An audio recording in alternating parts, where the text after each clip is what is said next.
Hello friends, welcome to my YouTube channel. ಎಲ್ಲರೂ ಹೇಗಿದ್ದೀರಾ? ನಾನು ಚೆನ್ನಾಗಿದ್ದೀನಿ. ಇವತ್ತಿನ ಈ ವಿಡಿಯೋದಲ್ಲಿ ನಾನು ಉತ್ತರ ಕರ್ನಾಟಕ ಸ್ಪೆಷಲ್ ಅಂತಲೇ ಹೇಳ್ಬೋದು, ಚಕ್ಕಿ ಬುತ್ತಿ ಮಾಡೋದು ಹೇಗೆ ಅಂತೇಳಿ ತಿಳಿಸ್ಕೊಡ್ತೀನಿ. ಮೊದಲಿಗೆ ನಾನು ಹುಣಸೆ ಹುಳಿನ ನೆನೆ ಇಟ್ಕೊಂಡು ಈ ಥರ ಹುಣಸೆ ರಸನ ತಗೊತಾ ಇದ್ದೀನಿ. ಈ ಹುಣಸೆ ರಸನ ಒಂದು ಪಾತ್ರೆಗೆ ಹಾಕ್ಕೊಳ್ಬೇಕು.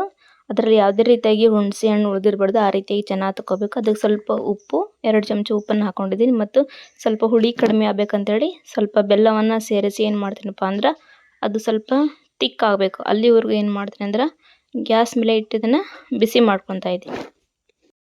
ಹುಣಸೆ ಹುಳಿನ ಚೆನ್ನಾಗಿ ಕುದಿಸ್ಕೋಬೇಕು. ನೀರಿನಂಶ ಪೂರ್ತಿ ಕಡಿಮೆ ಆಗೋವರೆಗೂ ಏನು ಮಾಡಬೇಕಂದ್ರೆ ಕುದಿಸ್ಕೊಂಡ್ವಿ ಅಂದ್ರೆ ರುಚಿ ಚೆನ್ನಾಗಿ ಬರುತ್ತೆ. ಆವಾಗ ಅನ್ನಕ್ಕೆ ಹಾಕಿ ಕಲಿಸ್ಬೇಕಾದ್ರೂ ಸಹಿತ ಅನ್ನಕ್ಕೆ ಏನಪ್ಪ ಅಂದ್ರೆ ಹುಳಿ ಬೇಗ ಅಂದ್ಕೊಳುತ್ತೆ. ಒಂದೆರಡು ನೀರು ಇತ್ತಂದ್ರೆ ಅನ್ನ ಎಲ್ಲ ನೀರು ಅಂತ ಅನಿಸುತ್ತೆ. ಹಾಗಾಗಿ ಈ ಒಂದು ಹುಳಿನ ನಾವು ಚೆನ್ನಾಗಿ ಕುದಿಸ್ಕೋಬೇಕು. ಈ ಕಡೆ ಹುಳಿನ ಚೆನ್ನಾಗಿ ಕುದಿಸ್ಕೊಳ್ಳೋಕ್ಕಿಟ್ಟು ನಾನು ಅದಕ್ಕೆ ಬೇಕಾದಂಥ ಮಸಾಲೆ ಪದಾರ್ಥವನ್ನು ರೆಡಿ ಮಾಡ್ಕೊಳ್ತಾ ಇದ್ದೇನೆ. ಮಸಾಲೆ ಪದಾರ್ಥ ಮಾಡಲು ಬೇಕಾಗುವಂಥ ಸಾಮಗ್ರಿಗಳು: ಸಾಸಿವೆ ಕಾಳನ್ನ ಸ್ವಲ್ಪ ಜಾಸ್ತಿ ತಗೊಳ್ರಿ. ಮತ್ತು 3ರಿಂದ 4 ಲವಂಗನ ತೆಗೆದುಕೊಂಡೇನಿ. ಮತ್ತು 2 ಏಲಕ್ಕಿಯನ್ನು ತೆಗೆದುಕೊಂಡಿದ್ದೀನಿ ನಾನು. ಇದು ಚಕ್ಕಿ ಬುತ್ತಿ ಆಗಿರೋದ್ರಿಂದ ಸ್ವಲ್ಪ ಚಕ್ಕಿ ತೊಗೊಂಡಿನಿ. ಸ್ವಲ್ಪ ಜಾಸ್ತಿ ಚಕ್ಕಿ ತೊಗೊಳ್ರಿ. ಇದಕ್ಕೆ 1-2 ಕಾಳು ಕೊತ್ತಂಬರಿ ಕಾಳನ್ನು ಸಹಿತ ಹಾಕ್ಬೋದು. ಈ ಎಲ್ಲವನ್ನು ಸೇರಿಸಿ ಏನು ಮಾಡ್ಬೇಕಂದ್ರೆ ಮಿಕ್ಸಿ ಮಾಡ್ಕೋಬೇಕು. ಮಿಕ್ಸಿ ಮಾಡ್ಕೊಳ್ಳೋದ್ರ ಮೂಲಕ ನಾವು ಈ ರೀತಿಯಾಗಿ ಇದಕ್ಕೆ ಬೇಕಾದಂತಹ ಮಸಾಲೆ ಪದಾರ್ಥವನ್ನು ನಾವು ರೆಡಿ ಮಾಡ್ಕೊಳ್ಬೋದು. ಇವಾಗ ಮಸಾಲೆ ಪದಾರ್ಥ ರೆಡಿ ಆಯಿತು. ಈ ಕಡೆ ನಾನು ಗ್ಯಾಸ್ ಮೇಲೆ ಹುಳಿ ಕುದಿಸೋಕ್ಕಿಟ್ಟಿದ್ದೆ. ಹುಳಿನೂ ಸಹಿತ ಏನಪ್ಪ ಅಂದ್ರೆ ಚೆನ್ನಾಗಿ ಕುದ್ದೈತಿ. ಸ್ವಲ್ಪ ನೀರಿನ ಪ್ರಮಾಣ ಪೂರ್ತಿ ಕಡಿಮೆ ಆಗೈತಿ. ಈ ರೀತಿಯಾಗಿ ಅಂಟು ಬರೋವರೆಗೂ ಇದನ್ನ ಕುದಿಸ್ಕೊಂಡೆ ಅಂದ್ರೆ ಅನ್ನಕ್ಕೆ ಬೇಗ ಹೊಂದ್ಕೊಳ್ಳುತ್ತೆ. ಅಲ್ಲಿವರೆಗೂ ಇದನ್ನು ನಾವು ಕುದಿಸ್ಕೋಬೇಕು.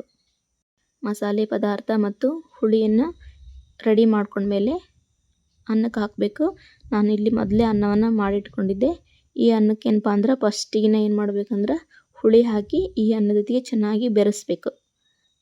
ಅನ್ನದೊಂದಿಗೆ ಹುಳಿ ಏನಾರ ಚೆನ್ನಾಗಿ ಬೆರೆತಂದ್ರೆ ಬುತ್ತಿ ತುಂಬ ಟೇಸ್ಟ್ ಆಗುತ್ತೆ. ಹಾಗಾಗಿ ಮೊದಲಿಗೆ ಕೇವಲ ಹುಳಿ ಅಷ್ಟು ಹಾಕಿ ಏನು ಮಾಡ್ಬೇಕಂದ್ರೆ ಚೆನ್ನಾಗಿ ಅನ್ನದೊಂದಿಗೆ ಕಲಿಸ್ಕೋಬೇಕು. ಆನಂತರ ಒಂದು 3ರಿಂದ 5 ನಿಮಿಷದವರೆಗೂ ಈ ಹುಳಿಯೊಂದಿಗೆ ಅನ್ನವನ್ನು ಹಾಗೆ ಬಿಡಬೇಕು. ಆನಂತರ ಏನು ಮಾಡ್ಬೇಕಂದ್ರೆ ಮಾಡಿದಂಥ ಮಸಾಲೆ ಪದಾರ್ಥದೊಂದಿಗೆ ಈ ಅನ್ನವನ್ನು ಕಲಿಸ್ಕೊಳ್ಬೇಕು.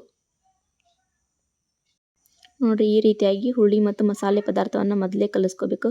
ಉತ್ತರ ಕರ್ನಾಟಕದ ಸ್ಪೆಷಲ್ ಅಂತಲೇ ಹೇಳ್ಬೋದು. ನಮ್ಮ ಕಡೆ ಯಾವುದೇ ರೀತಿಯಾದಂಥ ಹೊಲಕ್ಕೆ ಹೋಗ್ಬೇಕಂತಂದ್ರೆ ಹಬ್ಬ ಆಯ್ತಂದ್ರೆ ಈ ರೀತಿಯಾಗಿ ಬೀಗರ ಮನೆಗೆ ಹೋಗ್ಬೇಕಂದ್ರೆ ಬುತ್ತಿ ಮಾಡ್ಕೊಂಡು ಹೋಗೋದು ಕಾಮನ್. ಇನ್ನೂ ಬೇರೆ ರೀತಿಯಾದಂಥ ಬುತ್ತಿಯನ್ನು ಮಾಡ್ತಾರೆ. ಅವನ್ನ ನೆಕ್ಸ್ಟ್ ವಿಡಿಯೋದಲ್ಲಿ ನಾನು ತೋರಿಸ್ತೀನಿ. ಮಸಾಲೆ ಪದಾರ್ಥ ಹಾಗೂ ಹುಳಿಯನ್ನು ಅನ್ನದೊಂದಿಗೆ ಚೆನ್ನಾಗಿ ಕಲಿಸಿದ ಮೇಲೆ ಒಂದು ಕಡೆ ಒಂದು ಪಾತ್ರೆಯಲ್ಲಿ ಬಳ್ಳೆಯಲ್ಲಿ ಎಣ್ಣೆಯನ್ನು ಹಾಕಿಟ್ಕೊಂಡಿದ್ದೀನಿ. ಎಣ್ಣೆ ಚೆನ್ನಾಗಿ ಕಾದ್ಮೇಲೆ ಅದಕ್ಕೆ ಸಾಸಿವೆ ಕಾಳು ಮತ್ತು ಚಿಕ್ಕದಾಗಿ ಕತ್ತರಿಸಿದಂಥ ಬೆಳ್ಳುಳ್ಳಿಯನ್ನು ಹಾಕ್ಕೊಂಡಿದ್ದೀನಿ. ಬೆಳ್ಳುಳ್ಳಿ ಚೆನ್ನಾಗಿ ಬೆಂದಮೇಲೆ ಅದಕ್ಕೆ ಸ್ವಲ್ಪ ಏನು ಮಾಡಿದೆ ಮತ್ತು ಕರಿಬೇವನ್ನು ಹಾಕ್ಕೊಂಡಿದ್ದೀನಿ. ನೀವು ಬೇಕಂದ್ರೆ ಕೊತ್ತಂಬರಿನ ಹಾಕ್ಬೋದು. ನಮ್ಮ ಮನೆಯಲ್ಲಿ ಕೊತ್ತಂಬರಿ ಇರಲಿಲ್ಲ, ಹಾಗಾಗಿ ಕೇವಲ ಕರಿಬೇವನ್ನು ಉಪಯೋಗಿಸ್ಕೊಂಡಿದ್ದೀನಿ. ಕರಿಬೇವು ಬೆಳ್ಳುಳ್ಳಿ ಎಲ್ಲ ಚೆನ್ನಾಗಿ ಬೇಯಿಸಿದ ಮೇಲೆ ಏನು ಮಾಡಿದ್ದೀನಿ ಅಂದ್ರೆ ಆ ಕಲಸಿದಂಥ ಅನ್ನಕ್ಕೆ ಏನು ಮಾಡಿದ್ದೀನಿ ಅಂದ್ರೆ ಈ ಒಂದು ಒಗ್ಗರಣೆಯನ್ನು ಹಾಕ್ಕೊಂಡು ಅನ್ನದೊಂದಿಗೆ ಮತ್ತೆ ಮಿಕ್ಸ್ ಮಾಡ್ತಾ ಇದ್ದೇನೆ.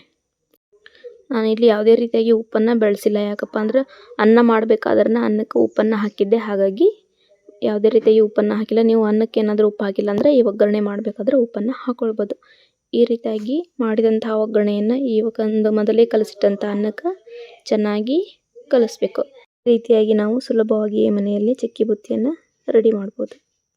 ಎಲ್ರಿಗೂ ಚಕ್ಕಿ ಬುತ್ತಿ ಇಷ್ಟ ಆಗಿದೆ ಅಂತ ನಾನು ತಿಳ್ಕೊಂಡಿದ್ದೀನಿ. ಇದುವರೆಗೂ ಯಾರೆಲ್ಲ ನನ್ನ ಚಾನಲ್ ಸಬ್ಸ್ಕ್ರೈಬ್ ಮಾಡಿಲ್ಲ ಈಗಲೇ ಮಾಡಿ. ಯಾವ ರೀತಿಯಾಗಿದೆ ಅಂತ ಹೇಳಿ ಕಮೆಂಟ್ ಮೂಲಕ ತಿಳಿಸಿ.